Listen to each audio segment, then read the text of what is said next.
आज 31 अक्टूबर 2025 को भारत के पहले उप प्रधानमंत्री और लौह पुरुष सरदार वल्लभ भाई पटेल की 150वीं जयंती मनाई जा रही है। आज का दिन राष्ट्रीय एकता दिवस यानी नेशनल यूनिटी डे के रूप में भी मनाया जाता है।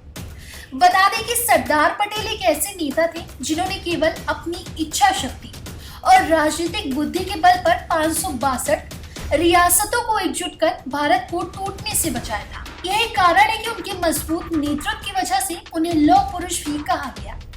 इसी कड़ी में आज हम आपको उनसे जुड़ी कुछ रोचक बातें जानेंगे और साथ ही ये भी बताएंगे कि उन्हें सरदार की उपाधि कैसे मिली। जब सरदार वल्लभ भाई पटेल महात्मा गांधी के साथ जुड़े थे तो उनका पूरा जीवन ही बदल गया था।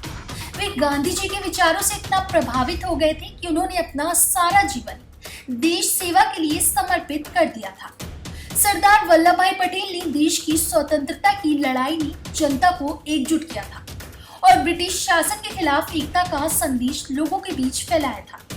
इसके अलावा उन्होंने अहमदाबाद किसान आंदोलन और 1928 में बारडोली सत्याग्रह का एकदम सफल नेतृत्व किया था, जिसके बाद उन्हें सरदार की उपाधि मिली थी। सरदार वल्लभ भाई पटेल का असली नाम वल्लभ भाई झावेर भाई पटेल था। उनका जन्म 31 अक्टूबर 1875 को गुजरात की नाडियाद में हुआ था।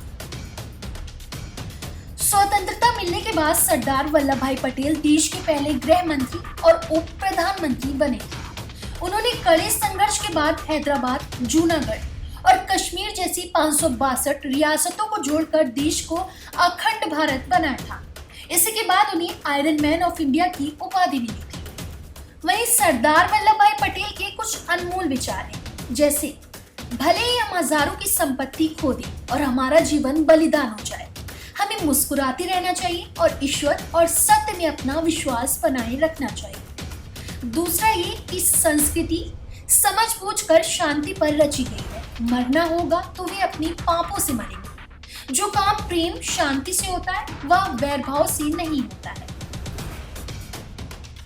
तीसरा ये कि हमें अपने देश की स्वतंत्रता को बनाए रखने के लिए उतनी ही मेहनत करनी होगी जितनी उसे पाने के लिए की थी। चौथा ये कि जब जनता एक हो जाती है तब उसके सामने क्रूर से क्रूर शासन भी नहीं टिक सकता।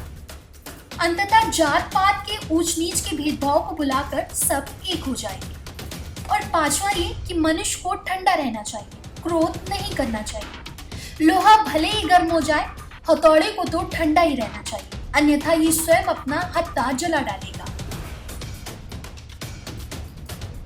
तो ये थे सरदार वल्लभ भाई के कुछ अनमोल विचार। फिलहाल इस खबर में बस इतना ही।